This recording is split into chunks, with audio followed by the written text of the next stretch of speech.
السلام عليكم ورحمة الله وبركاته، اخواتي وحبايبي ومتابعيني، ازيكم؟ عاملين ايه؟ وحشتوني يا احلى حبايب واحلى متابعين.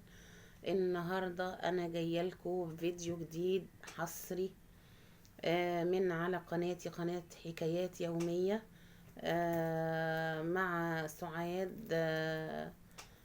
فحبيت اجي واتكلم معاكم. امبارح كان عندي حاجة حلوة جدا، كان نفسي اصورها اقسم بالله وانزلها على على القناة.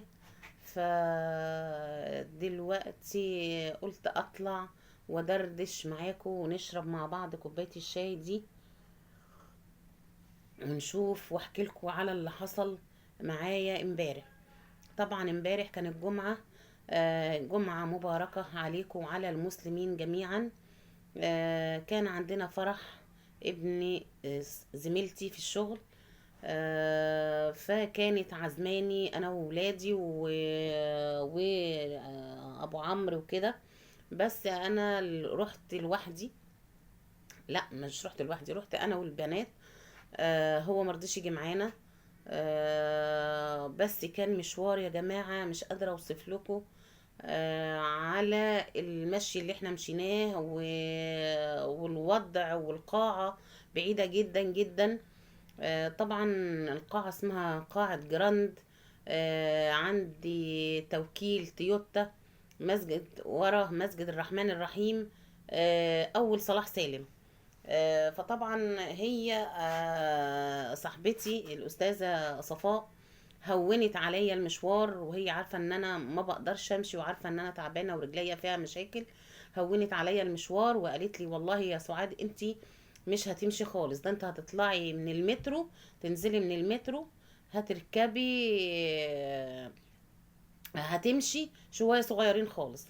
بنتي لما راحت حجزت هي واخوها وخطيبته، قالت لهم ان احنا مش احنا يا ماما مشينا شوية صغيرين خالص. فطبعا بناء على كلام بنتها، هي اصلا ما راحتش القاعة ولا شافتها الا امبارح زينا. فاتفاجئت طبعا هي رايحة بالعربيات والعريس رايح، وال وهي ما مشيتش على رجليها، فما حستش بالمشوار اللي احنا دبناه امبارح والمشي اللي احنا مشيناه امبارح.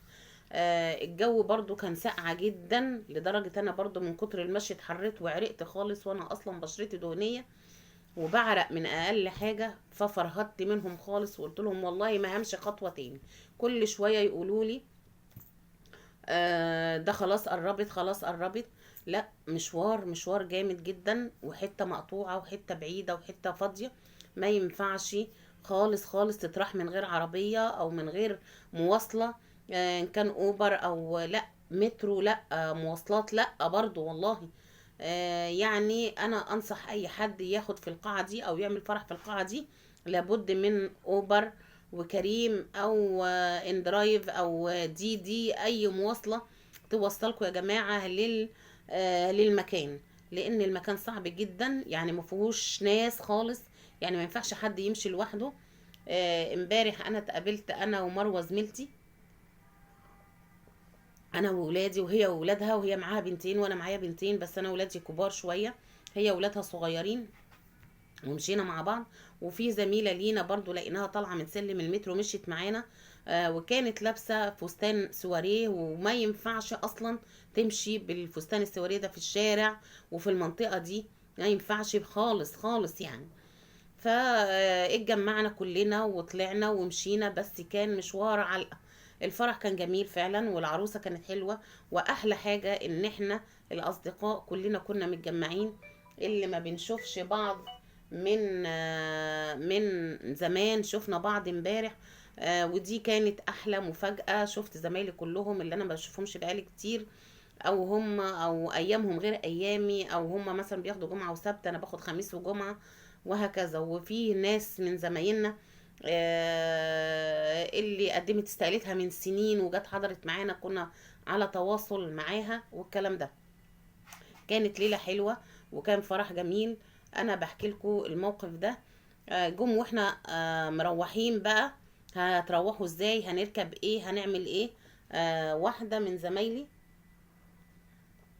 اقترحت وقالت لي تعالي معانا نطلع لأول الشارع تاني، بس بقى من ناحية صلاح سالم، ناخد من هناك من على الشارع كده السيدة عيشة، ومن السيدة عيشة ناخد رمسيس، ومن رمسيس هروح انا عشان انا ساكنة في غمرة، ولسه هروح منطقة الشرابية. قلت لها اقسم بالله ما همشي خطوة من مكاني.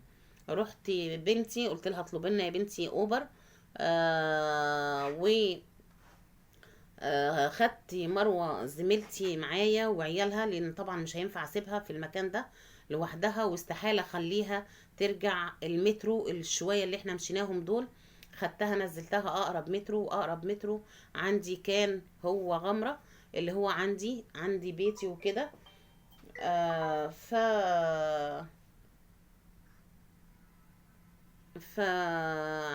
عندي اللفة بتاعتنا في غمرة، فاخدتها طلعت هي بقى السلم واتكلت على الله، واحنا الاوبر روحتنا لحد البيت وروحنا بالسلامة. وكان يوم حلو جدا، اتبسطت انا عن نفسي. بس والله كنت تعبانة في غاية التعب، مش قادرة اقف على رجلي، رجليا بقت صعبة قوي. ومعرفش هو وزني بقى اللي مأثر عليا، ولا هي اصلا سنة الهشاشة اللي عندي هي اللي تعباني بالطريقة دي، مش قادرة اقف، مش قادرة امشي، مش قادرة اتحرك. الحمد لله على كل حال. بس كان يوم جميل ويوم تحفة. الف الف مبروك يا ام العريس، الف مبروك يا مدام صفاء، الف مبروك للعروسين. وانا سعيدة جدا جدا بزمايلي اللي انا شفتهم امبارح.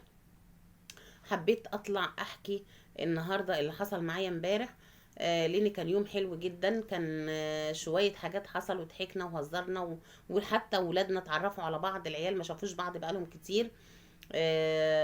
العيال اتعرفت على بعض، وكان يوم حلو بصراحة يعني. فالحمد لله، ربنا يجعل أيامنا كلها خير وسعادة، ويسعد قلبكم ويفرحكم بولادكم ويفرحني بولادي، ويشفيني ويكفيني شر المرض. دعواتكم ليا بظهر الغيب. الدعوة بظهر الغيب يا جماعة بتوصل أسرع من البرق. فالنهاردة ده كان الفيديو بتاعي معاكم، ويا ريت اللي يشوف الفيديو بتاعي يعمل لي لايك للفيديو واشتراك في القناة، يا أحلى حبايب وأحلى متابعين. أستودعكم الله الذي لا تضيع ودائعه، وشكرا ليكم والسلام عليكم.